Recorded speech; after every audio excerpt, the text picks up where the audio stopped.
And we are live. Rob Newton from Brisbane. Welcome to the Menopause Research and Education Fund at Masterminds of Menopause. Now, I know this isn't your area in particular, but I'm not expecting you to be an expert on menopause, but you are an expert on exercise. And people may not believe this when they look at these spring chicken faces staring at them through the screen, but you and I did the same degree and we graduated 40 years ago. Can you actually believe that? But in that period of time, you appear to have been incredibly busy. You are now a professor of exercise medicine at Edith Cowan University in Western Australia. I'm just going to read this because there is quite a lot of stuff here. You are also the Vice Chancellor, Professorial Research Fellow. In 2019, you were awarded WA's Premier Scientist of the Year. In 2021, you got a higher doctorate for your research efforts in exercise oncology. And now, hot off the press, you have got the Order of Australia for your efforts in this area.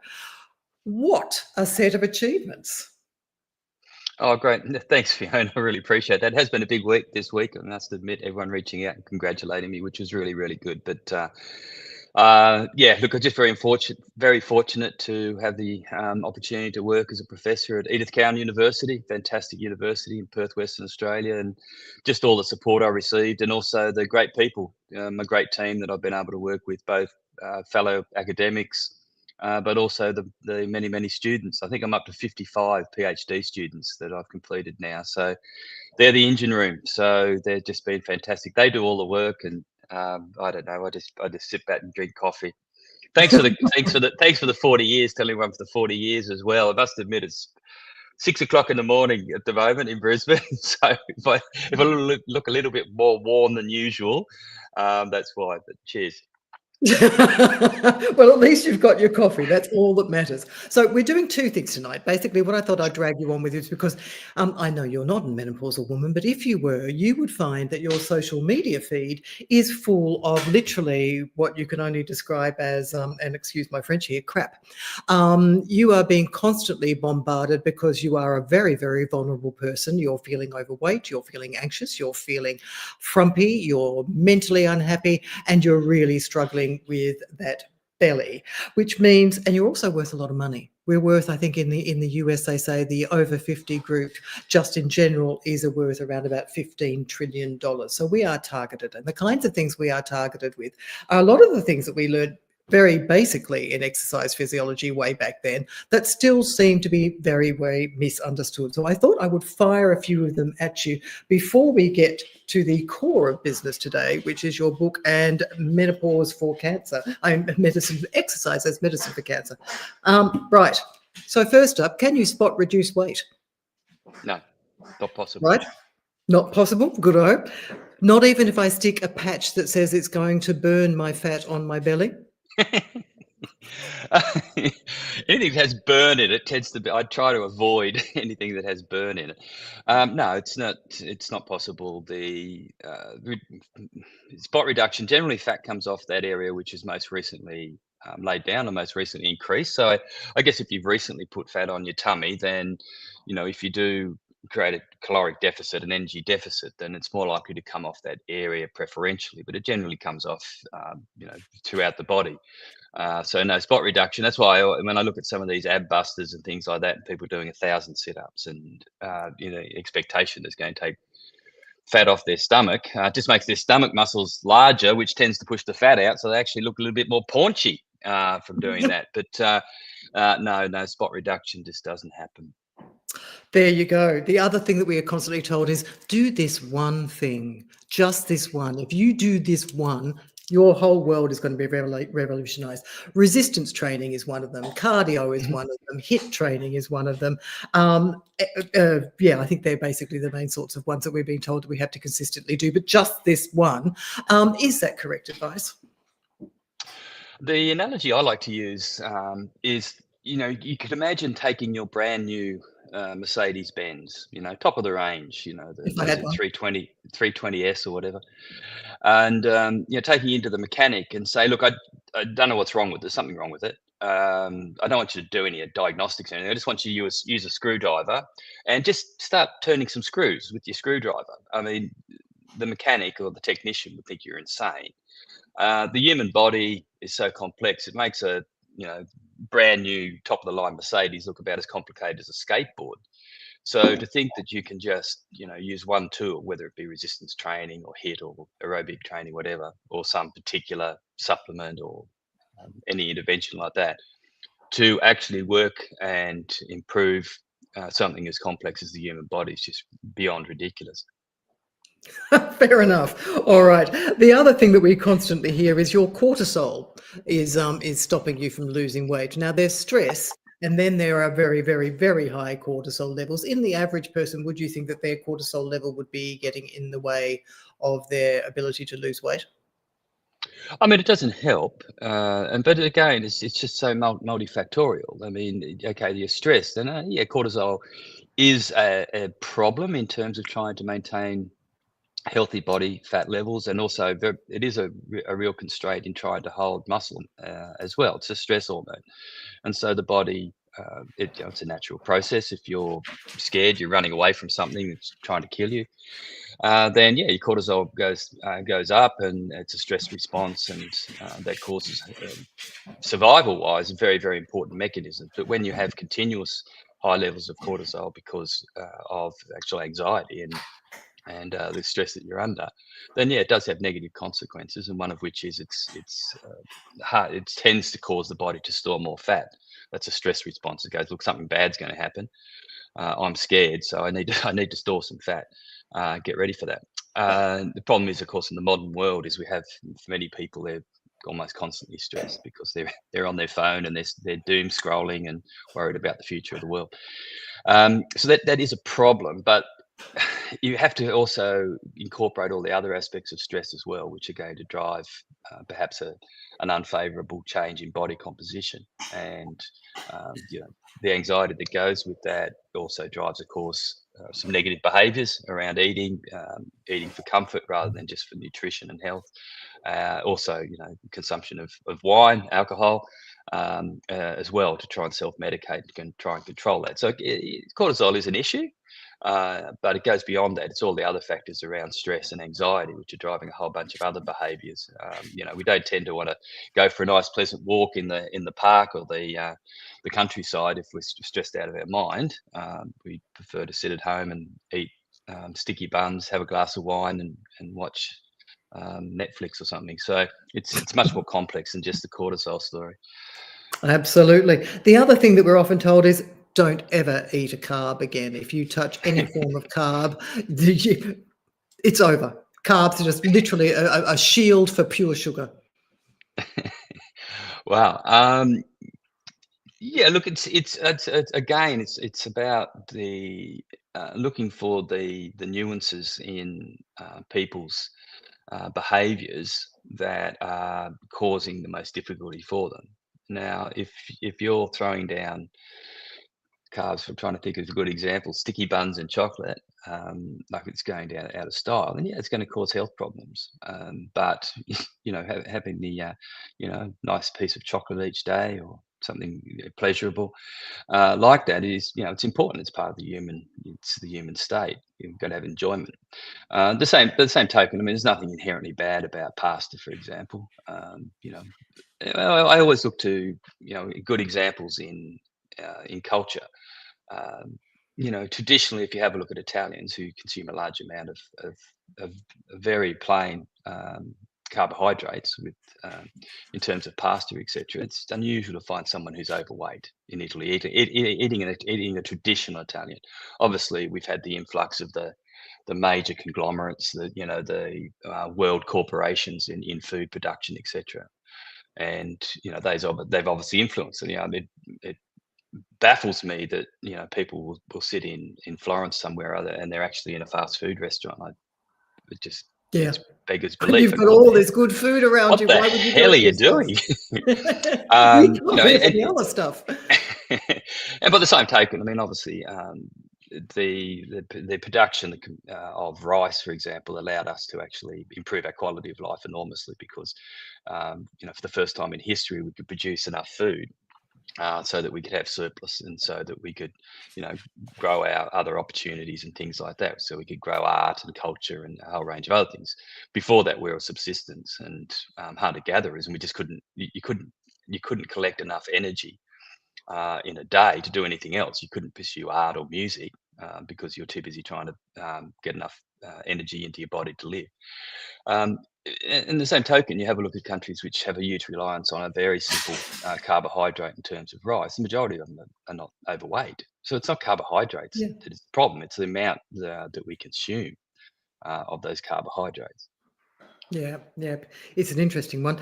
The intermittent fasting. If you're a menopausal woman, that basically we're told that depending on what stage of our reproductive health we're at, we will have to intermittent fast for X amount of time, and it changes apparently. What do we think of that? Oh dear, oh dear. You're at this moment you're just saying, "Thank God I'm not a woman," aren't you? Oh no, intermittent fasting's been recommended for a whole range of different things. Um, Again, the evidence around intermittent fasting is really the fact that you reduce your overall caloric intake because you're taking such a break. Look, probably the body, in terms of its actual evolution, is probably more geared to have a 12-hour fast each night. I mean, you got to go back to 45,000 years ago or more, and you know we weren't sitting up at 8, 9, 10 o'clock at night with our snouts in the refrigerator. It was dark. Pretty much as soon as the sun went down, everyone was in bed. Because of course you had to be up at sparrows at dawn the next day because you had to go and forage for food. And so we are, as a species, we have evolved to have a period of fasting each day. That's just natural. But extending that has no actual benefit. You should try, and have a smaller meal. Perhaps around 6 p.m., 7 p.m. And then your next meal is going to be the next morning at 7 p.m. So you've got that 12-hour fasting window, which aligns with our evolution. But to then go manipulate it beyond that is just crazy. You're trying to fiddle with things which don't fit with our biology, Yeah. Although it's interesting and because when you certainly look, to try and then time it with certain things going on in our life cycle, and changes as we move through the reduction in estrogen, and the cycling of that estrogen is just, it's nonsensical. yeah, yeah, but it's interesting, I mean, like eating at 6 o'clock. If you look, I mean, you mentioned the Mediterranean type diet there, and they don't eat before 8 or 9 o'clock at night. But yet we're sort of saying, well, hang on a second, we've got to eat much earlier. So I don't know. There are things where I look at it, I think, come on. Yeah, look, I think it's probably uh, the fasting. Then I think is you're sort of fiddling with the 1 to 5%. There's so many other things which are impacting our health, which have a huge impact. So fiddling around with fasting and things like that is just, it has such a small influence. I think the overall thing is to try and get people to actually take in less calories. That's the sort of the main drive as to why it's been Yeah. successful. Is that if you limit how many hours you can eat a day, then they just get less calories in. So yeah, okay. In some studies they've lost weight, but again, it's not necessarily the fasting. It's actually the fact that they're consuming less calories. So we have to come Yeah. back to it. Is what are you actually eating? And as we know, the typical diet in the Western world now is pretty much atrocious for a vast number of people, and it's driven, of course, by these multinational corporations, which spend billions and billions of dollars trying to get you to eat a Happy Meal. Yeah. The other thing that's becoming very, very popular here at the moment are exercise snacks. If you sort of get up and exercise for 2 to 3 minutes a day, jump up and down at your desk or whatever it is, that's going to be enough for you to maintain your health. What do we know about exercise snacks? Is there actually any evidence to support that they're good, or is the theory that as long as you're doing something, it's better than doing nothing? Look, most of the work on that actually was done at the Baker Institute here in Australia, in Melbourne, and it was about breaking up sitting time. And at a population level, if we can get people to break up their sitting time, there is a benefit, particularly in terms of type 2 diabetes, metabolic syndrome, cardiovascular disease. It is not great for the body if we just sit for 8 hours straight in front of our computer. And so, yeah, there is established benefits to perhaps getting up once an hour for say 10 minutes and just getting up and walking around, which everyone can do. There's no, you get up, you can keep reading, you can keep, doing your work or whatever. Although you'd probably be more productive if you just take some time out to walk in somewhere nice. So there is good evidence around that.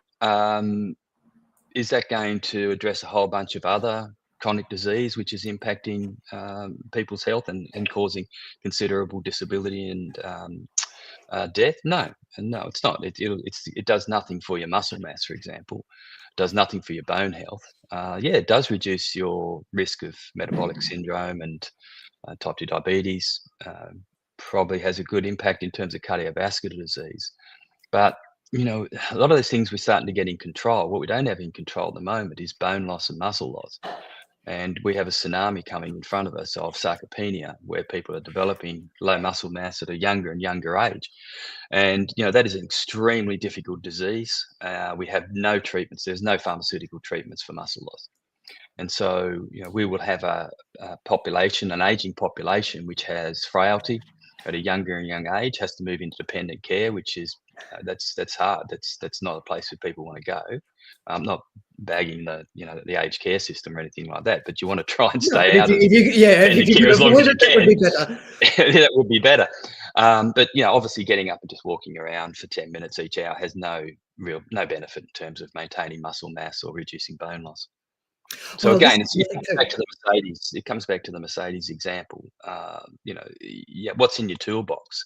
What is the issue that's going to cause the most problems? If you take your car in and the transmission's about to drop out of it, you don't say, oh, could you blacken the tires and put new seat covers on? Because you're still going to drive down the road and the thing's going to stop.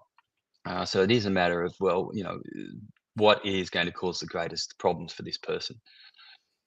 Yeah.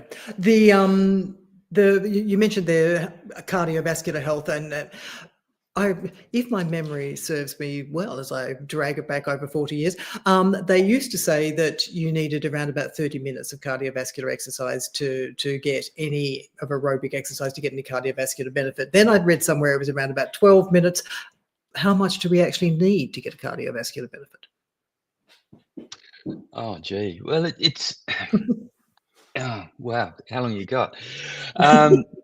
It's much more nuanced than that. I think that it depends so much on the individual, all the other factors that contribute to it. So to avoid cardiovascular disease, there's so many factors that contribute to heart attack and stroke.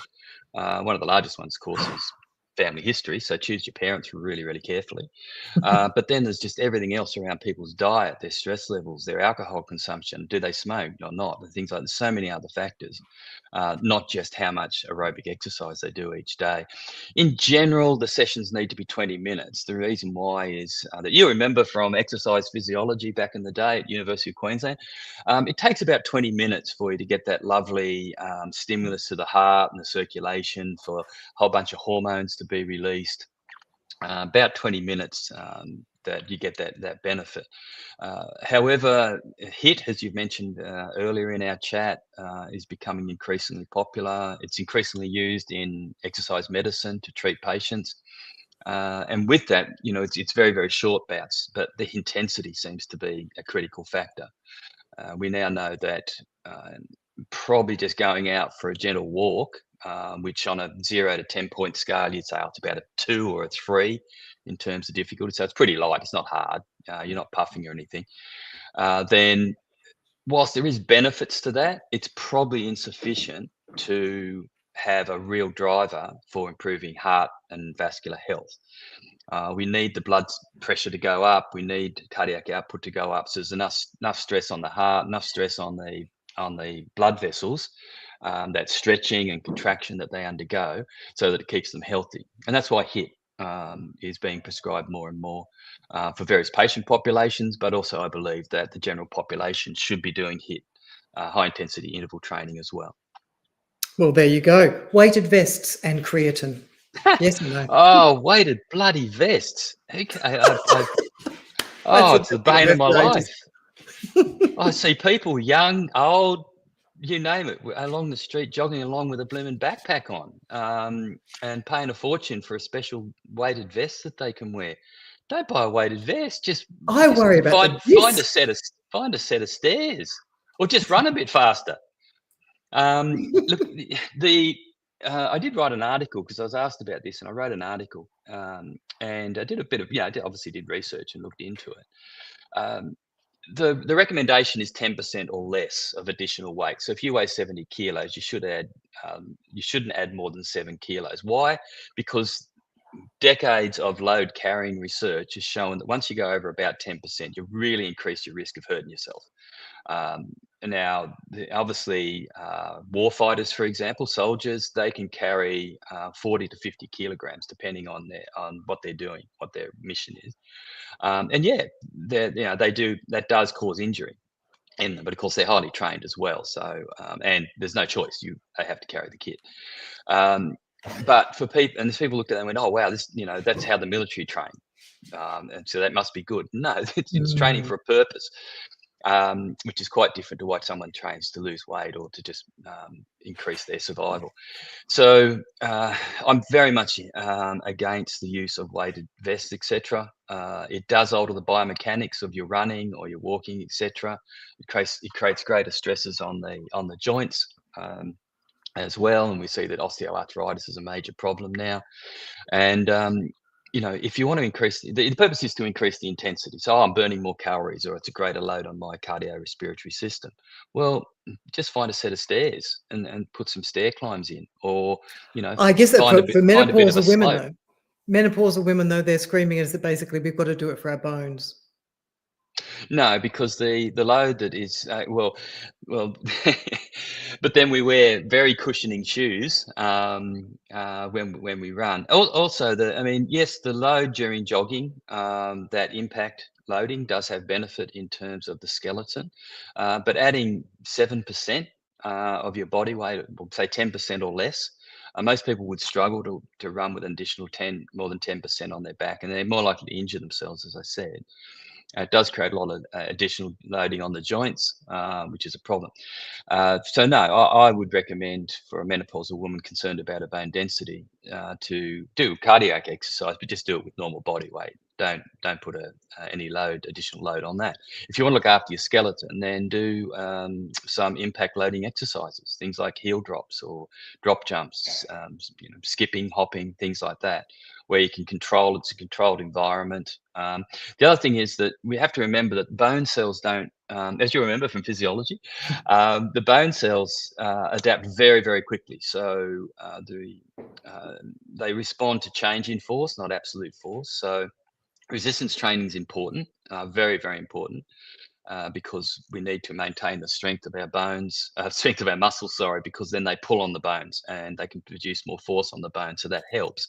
But particularly in perimenopausal women and postmenopausal women, it is that impact loading or that change in force. The bone cells respond to change in force more than absolute force, but also they adapt quite quickly. So after about 10 to 20 exposures, if you like, or impacts, the cells go, okay, I got the message, and then they no longer signal or they no longer perceive that signal to increase bone. So going Oh, for okay. a run, okay, you'll get a stimulus for the first 50 meters, but then no longer. So That's really if good you to know, actually, because I mean, I was thinking that, because, as as I am now about to turn 62, I do have osteoarthritic knees, and I was actually thinking, because we were told we've got to do all of these things for so long, and I didn't realize actually you got that much benefit in that shorter period of time. That's actually really good to know, because most people probably can skip for 20, 30 seconds or a minute or so, whereas, we probably couldn't run a marathon anymore. I I couldn't know, anyway. absolutely. Again, running a marathon is not going to be great stimulus for your bones. There's a whole range of reasons, not the least of which, if you take up marathon running, there is highly likely that you'll reduce your muscle mass. For one, you won't have the time to do the resistance training, or you'll de-emphasize it. But the other thing is, generally with that sort of training, if you have a look at a marathon run, they're exceptionally lean, and so they've created quite a large energy deficit, and a lot of that energy will be drawn from their muscles. and that's a major problem. And so, look, nothing wrong. Marathon. If you want a marathon run, it's great. 67% of the human population is sitting on the couch watching Netflix and not doing anything. So, if you want a marathon run, and train for it, that's great. You're doing much better than 2 in 3 people. But Yep. in terms of bone health, if that's a concern, and you need to get along and get a bone scan to determine what you're looking like, your status with that in terms of bone density. But then performing targeted impact loading, resistance training, absolutely critical. Every human being on the planet should be doing resistance training every week. But if your bone density is lower, you're at risk through hereditary or other factors, or then you should be doing impact training as well. And one of my favorites is heel drops.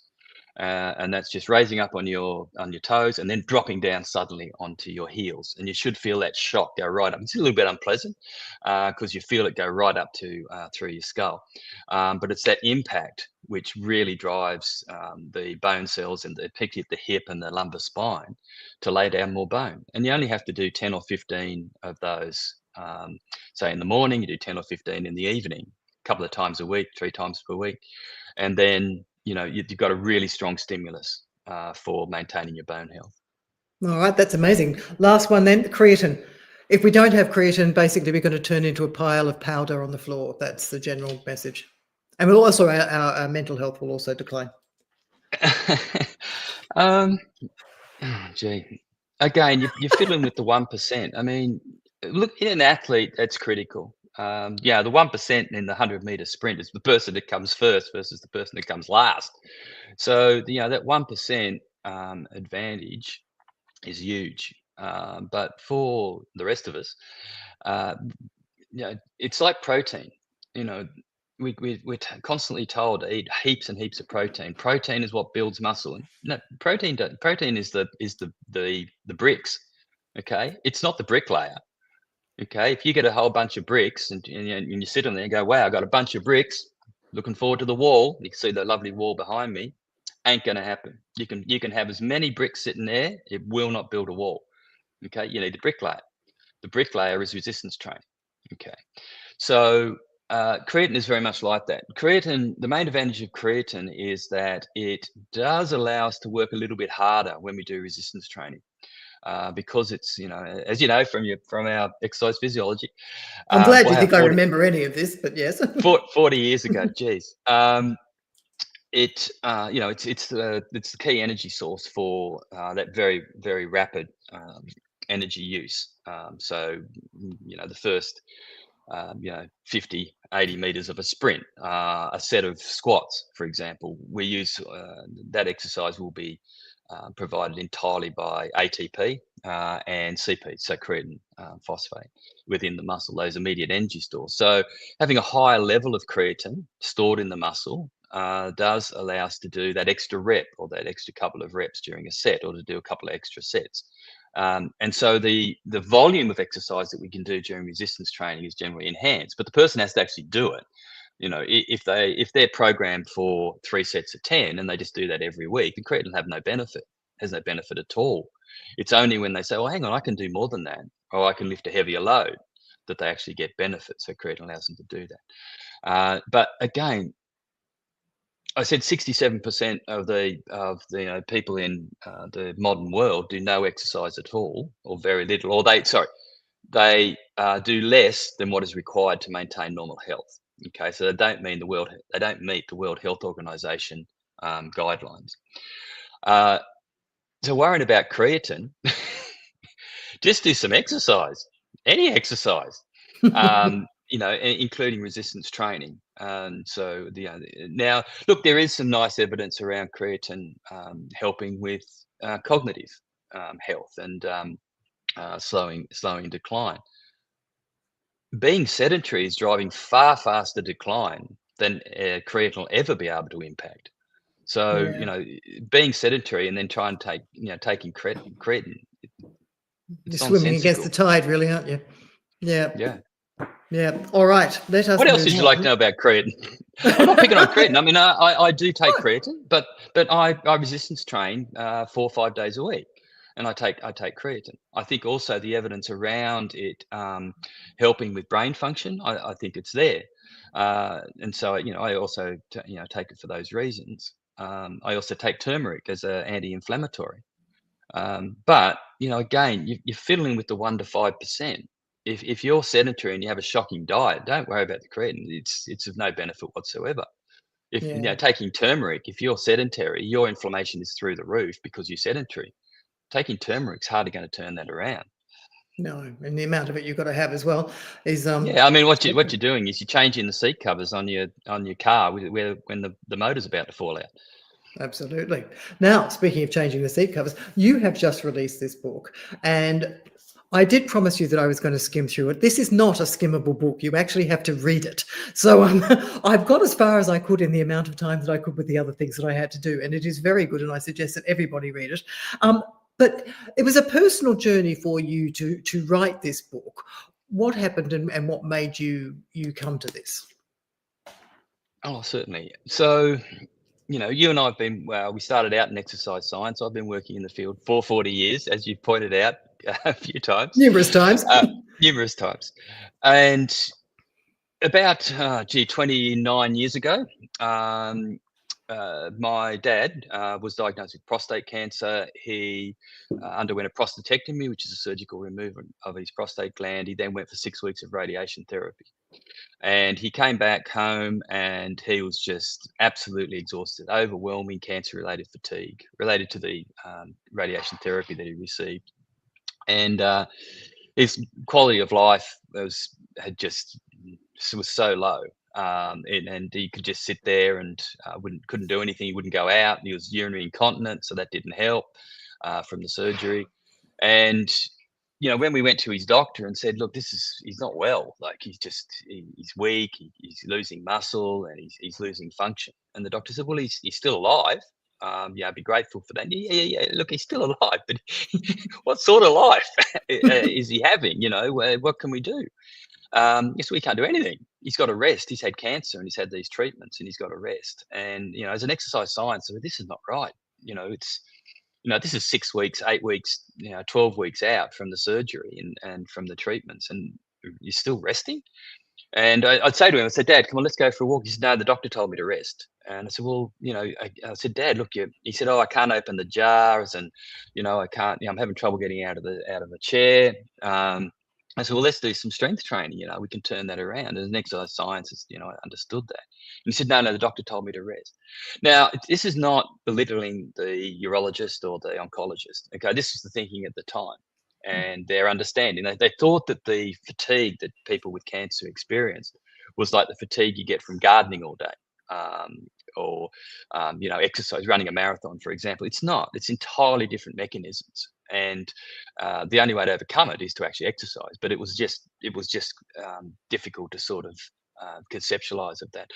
So he died 2 years later of a stroke. Oh, Had he have, sorry to hear that. had he not had the treatments, he may or may not have lived longer than 2 years. Prostate cancer in the main is not a deadly disease. It certainly isn't now. It's more of a chronic disease now. And he certainly his quality of life over those last 2 years would have been far better.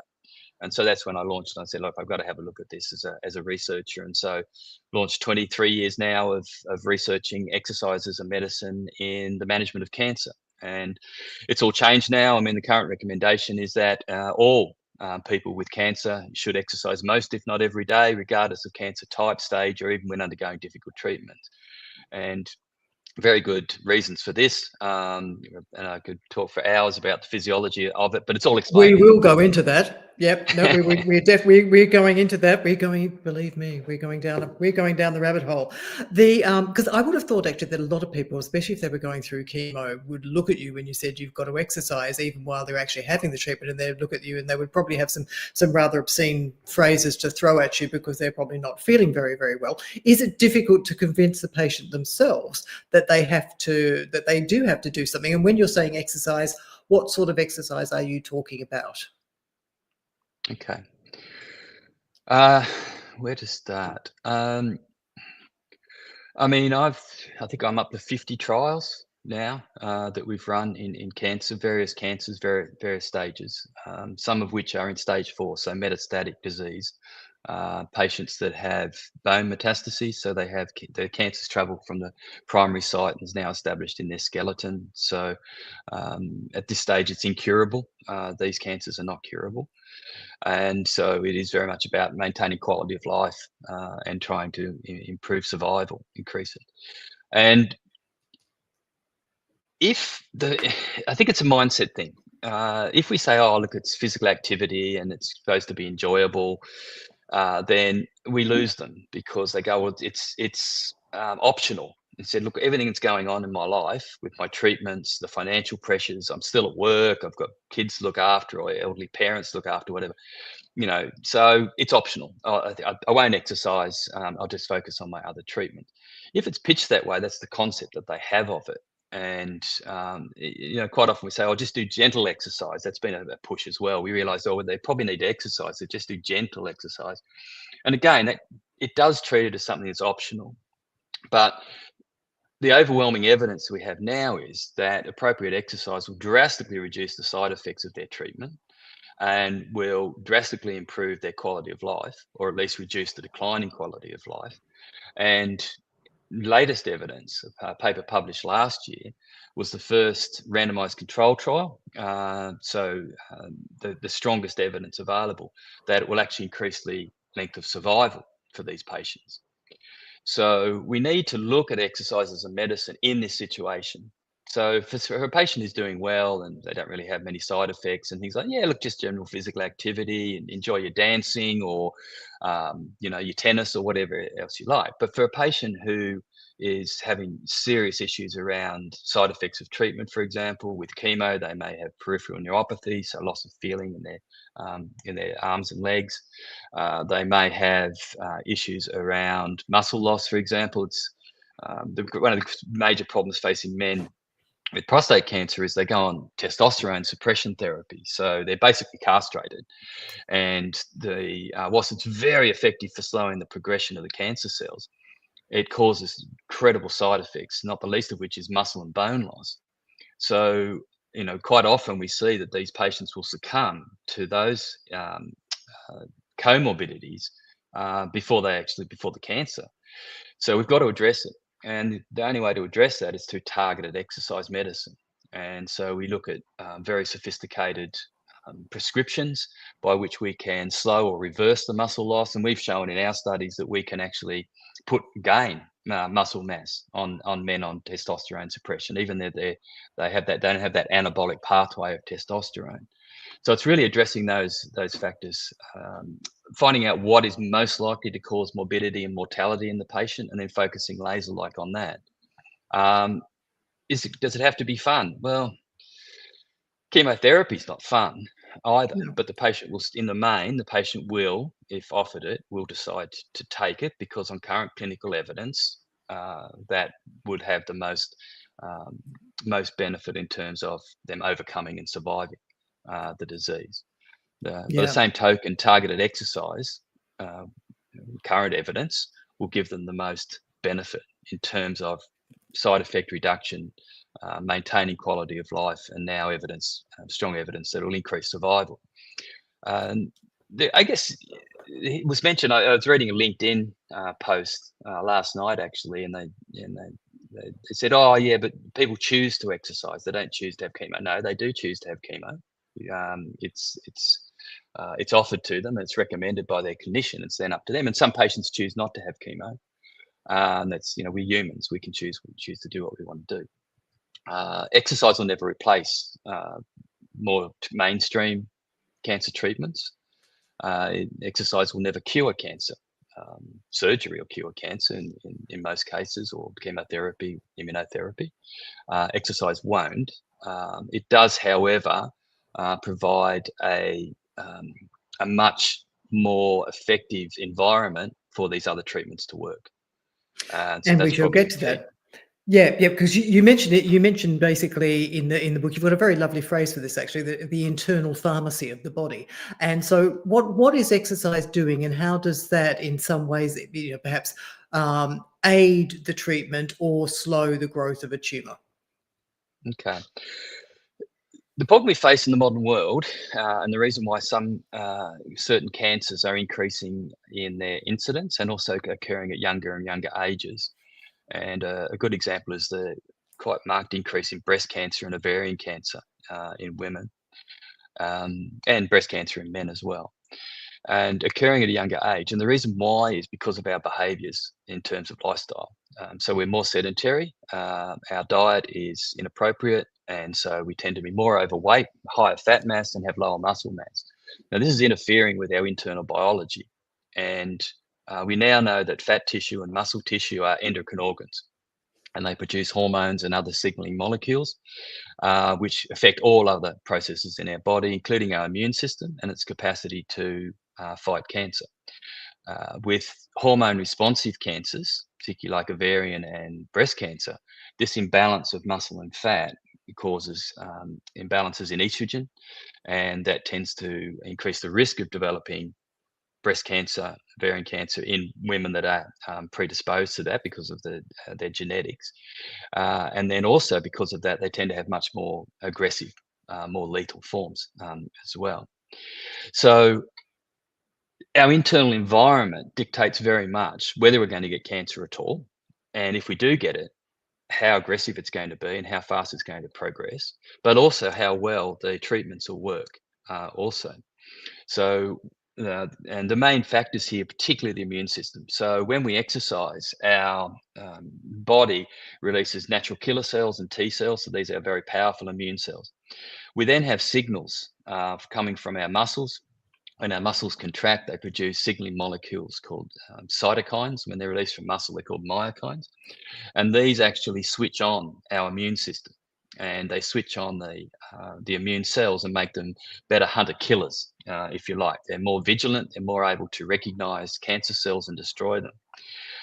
There's a whole range of factors, particularly in what's called the tumor microenvironment. So within the cancer itself, exercise enhances the circulation, so it increases blood flow through the tumor.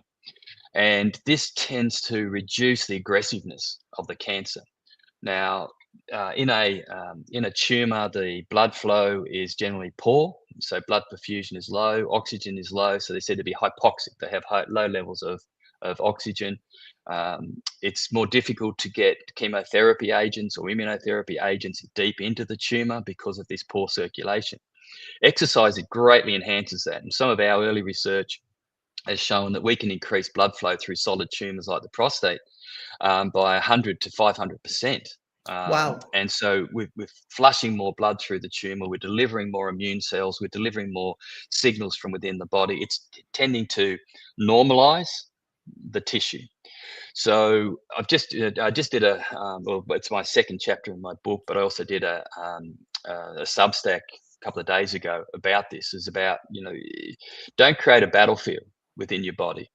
If you have a cancer and you are sedentary and your diet isn't appropriate, if your body is inflamed, you are creating an environment which is challenging the cancer cells, and they will fight, not in the literal sense, but what they do is they will mutate.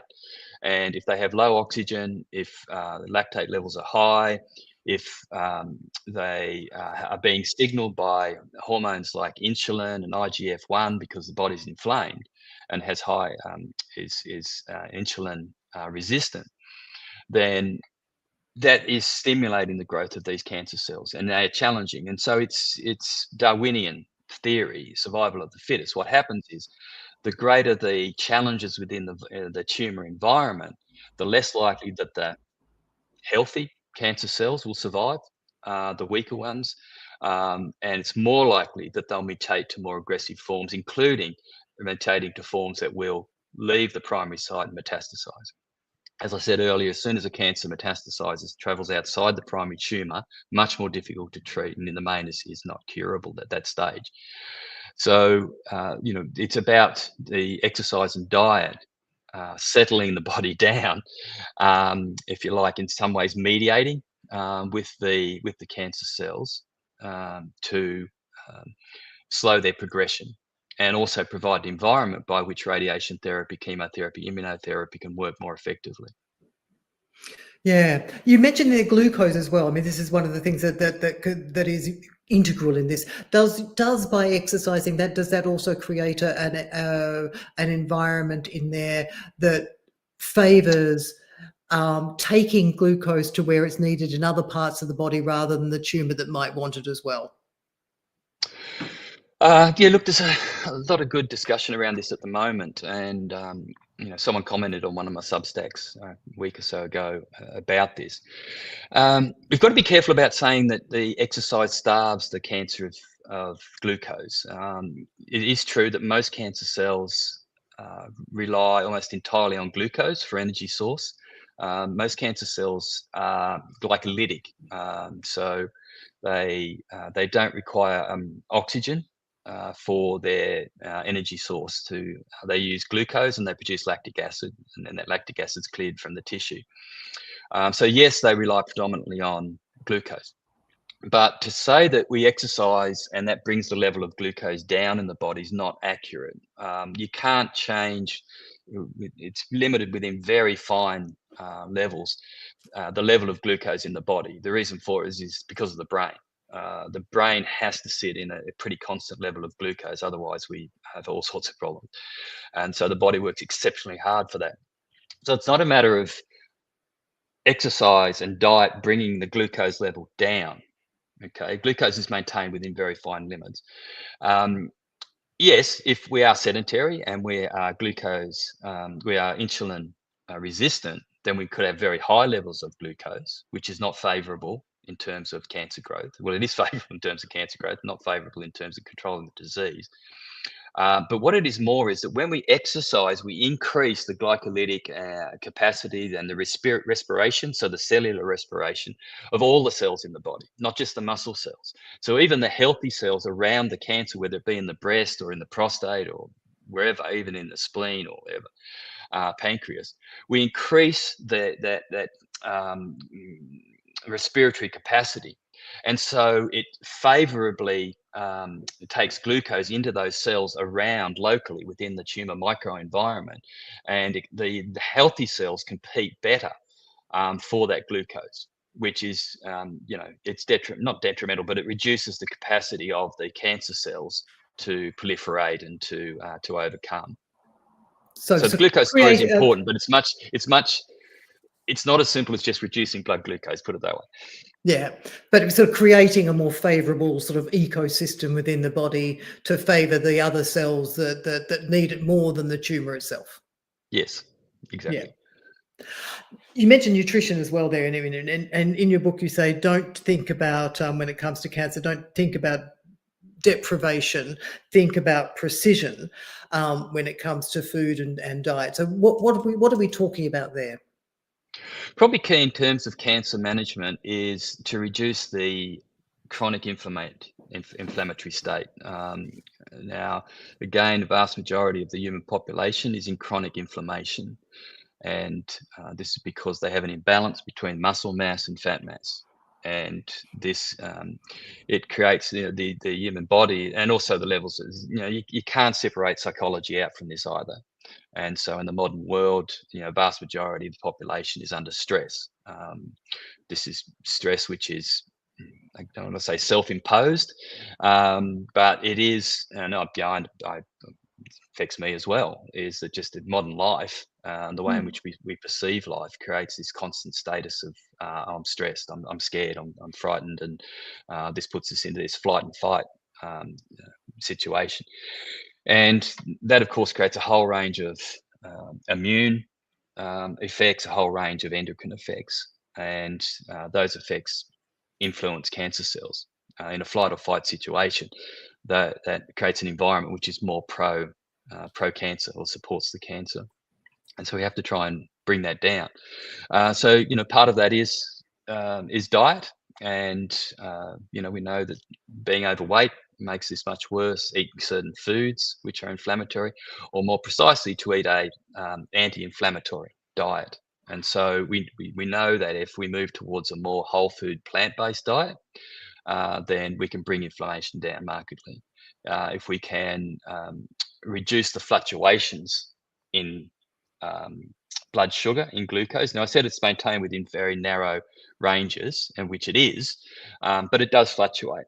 as the body tries to, you eat a sticky bun. I'm not picking on sticky buns, but you eat something which is high in highly processed sugar, then it gives a sugar dump into the body, and the body then works really hard. So we can't have the blood sugar go too high because that'll, we'll have problems in the brain. And so let's bring it back down. So then it brings it back down. It's that wavering, that fluctuation there as well, which is Yeah, so problematic in terms of you cancer don't cells. want all of those high spikes continuously. No, and that's why again, really avoiding any processed foods, anything which are high in simple sugars or simple carbohydrates. Doesn't mean don't eat pasta anymore. It just means that we have to have balance around that. And if you have a look Yeah. at the way in which they come back to Italians again, in which they eat it, they don't eat a plate full of pasta. If you go to a traditional Italian restaurant, you get about a fist of pasta. That's the way it's eaten, and it's eaten with four other courses, and the pasta is just a single course. Yes, yes, we seem to have adopted the pasta and the pizza quite a lot, but forgot about all the other bits that go around the outside of it. You mentioned precision targeting of the exercise as well. What do you mean by sort of targeted exercise? Look, at the general exercise recommendation is better than nothing. It's important, and that people try to meet those guidelines, which is 75 to 150 minutes of vigorous to moderate aerobic exercise each week, and 2 or more resistance training sessions. And that's the general recommendations for healthy adults. And it's pretty close to the recommendation for people with cancer if they're doing well. But if a person has cancer, they're undergoing chemotherapy, a whole range of other things, we can do way better. And they deserve way better than just a generic public health recommendation. I'd certainly want something much better than that. And so what we do in terms of precision exercise oncology is do an extensive evaluation of the patient's health, their past and current treatments, their planned treatments that they're going to receive. The assessment involves right across the board. Body composition is key. So we run DEXA, dual energy X-ray absorptiometry, to determine their muscle and fat levels and distribution of that, including visceral fat. We also that also is used to assess their bone density to see if they've got an issue around osteopenia or even osteoporosis. It is a whole other range of measures, particularly around their metabolic health, looking obviously at their immune factors as well. So what is their C-reactive protein levels like? Their immune cells, what is the status of their immune cells as well? So it's a fairly extensive assessment. Then we determine from that what is going to cause the greatest morbidity and mortality, and then target laser-like on that. If they have systemic inflammation, then we have to address that. And that has to be addressed through a combination of the 3 sort of pillars of what I consider to be the management of chronic disease, which is exercise medicine, diet therapy, and psychological therapy as well. Psychological therapy is intimate to this. It's very difficult to push back in terms of exercise for someone who has overwhelming anxiety. And vast majority, understandably, people with cancer will have anxiety. They have fear of their own mortality for a start, and then they've got upcoming treatments which are, quite difficult, chemotherapy or surgery, etc. So you have to get their psychology right, or help with that, or help to improve that. And so it is those 3 pillars which we manipulate, amongst some other things, to try and when I talk about precision, it's giving them the right treatment at the right time. And so if we look at someone, again, chronically inflamed, we look at exercise and how we can bring that inflammation down, combined with anti-inflammatory diets. If their muscle mass is low, and this is very common, unfortunately, it's common in the general population, but people with cancer, particularly, for example, men who have received androgen deprivation therapy, they may be on ADT for 10, 15 years before their disease advances, and now we have to look at more sophisticated treatments. One of the key prognostic factors of poor outcomes for people with cancer is low muscle mass. That is more prognostic than a high fat mass, for example. And that's been established in breast cancer, Yeah. ovarian cancer, prostate cancer, etc. And the reason why, it comes back to that endocrine role of muscle and fat.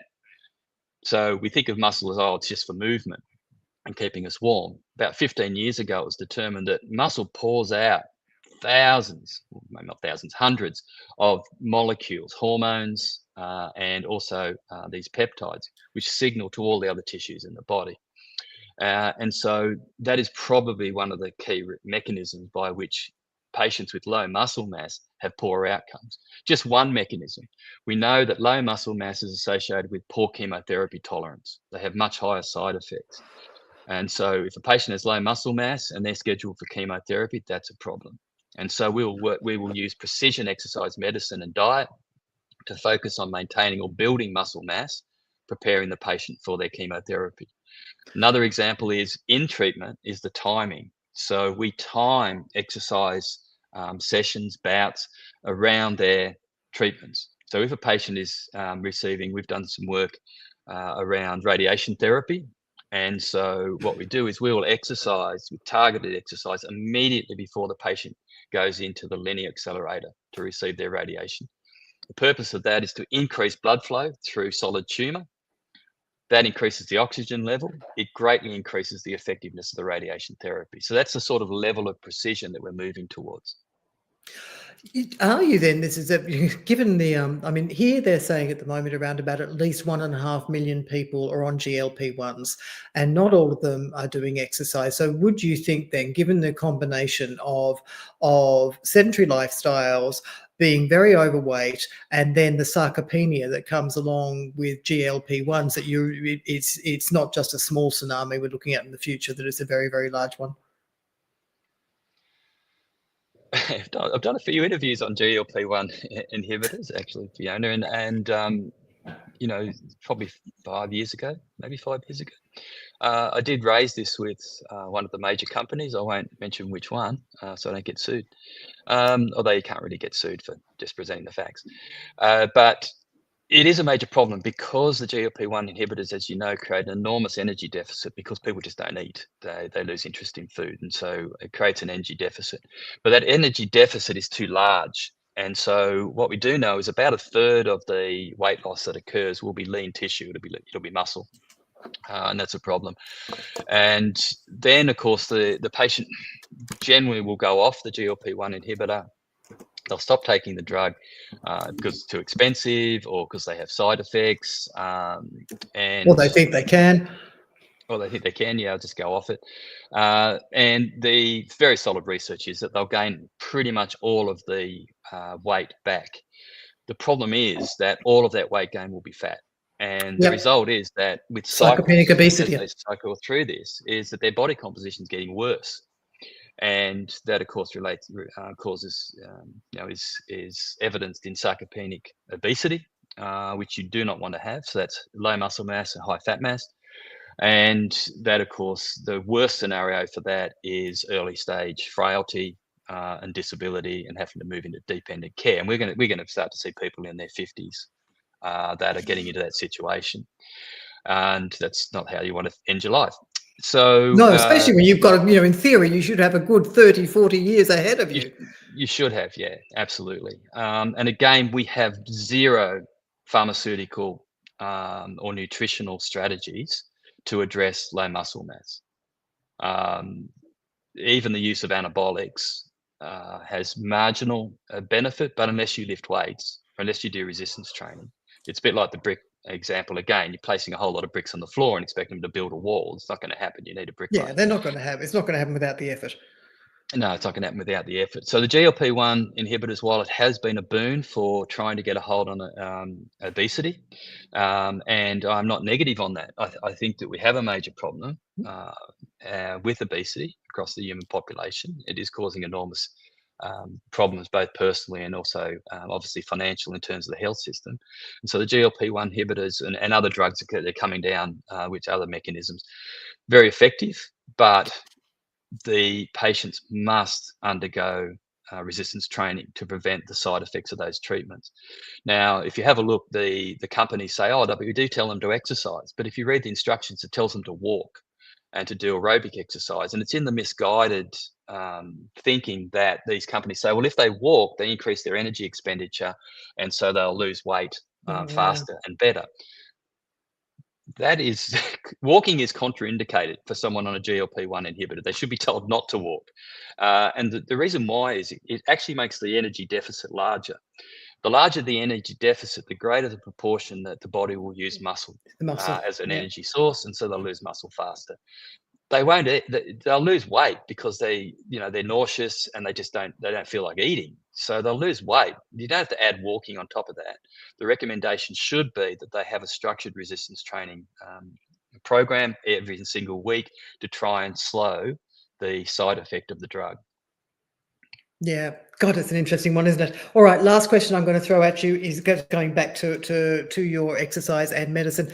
In terms of survival rates, when people are doing this, have you seen that what you're suggesting actually makes a difference? Well, Fiona, I'm trying to think of the first early studies were back, probably 15 years ago. And these were very large retrospective studies. So they're epidemiological studies. And what they looked at is they said, well, how much physical activity do these patients with cancer do? And what is their survival like? And there's many of them, but I'll just pull out one, which was by Stacy Kenfield at University of California, San Francisco, and colleagues. And this was in men with prostate cancer. And what they found was those men that walked vigorously, so they walked at a higher speed, had a 61% reduced mortality. Wow. 61%. Now, that is an incredible benefit in terms of survival. Now, a couple of things from that, compared to men that didn't walk, that was the advantage. But also they found that men that walked more vigorously had a much greater benefit. So that was one of the first studies to show it's not just exercise, but it seems to be the intensity seems to be important as well. Now, there's been many such studies. Breast cancer, the big ones, of course, colon cancer, etc. So prominent in those, and they show around a 50% survival advantage. You go, wow, that's pretty cool. And there was an editorial published in the Journal of Clinical Oncology many years ago now, where the editor there, this is one of the top cancer journals in the world, said this benefit is equal to many of the mainstream cancer treatments, like chemotherapy. Wow. And being physically active seems to be associated with a similar benefit. The problem with all these studies is, though, they're not cause and effect. They're just associations. They're showing that people who are more active live longer. It might be reverse causality, that people who are doing better and feel better, they do more exercise. However, there's now several studies ongoing, which are actually randomized control trials to see if there's a causative relationship. And one of the key ones was published last year in the New England Journal of Medicine, which is arguably one of the top medical journals on the planet. And it was also, the results were presented at the ASCO, which is the American Society of Clinical Oncology, which is the largest cancer conference in the world, held in Chicago. And this was in patients with colon cancer, led by Professor Kerry Cornier out of Canada. And what they presented was, in a randomized control and design, around a 37% survival advantage in those patients in the exercise group. So this was supervised exercise that they received. So this was changed the entire landscape, because this was the first randomized control trial to demonstrate that survival advantage. So from that, we now need to look at exercise oncology as a first-line treatment for these patients. All patients with cancer should receive, as part of their care, an integrated exercise oncology service, support program, etc. Because of that evidence and because of others.